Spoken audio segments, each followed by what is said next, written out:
today's video, I'm gonna cook adobong manok po with atay. At ayan, piprituin ko po muna yung manok para kapit na kapit yung lasa niya. Inabad ko nga pala ito sa toyo at paminta at konting magic sarap. Ayan. Nilaga ko rin muna pala ito para mas malambot siya.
Yung ginisang sayote. Ayan. Habang pinipito ko lang chicken.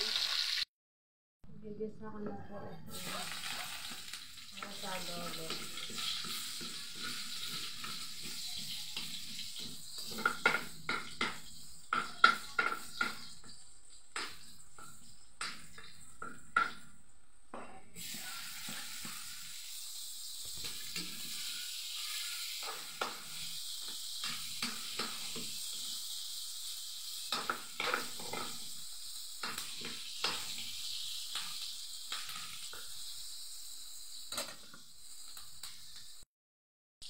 Alagay ko na yung atay.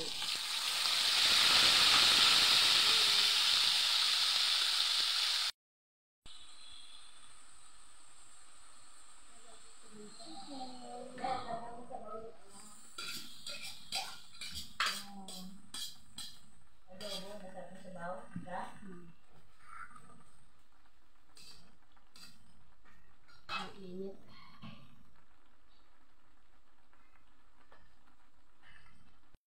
Luto na po yung ginisang sayote. Tapos ito namang adobo.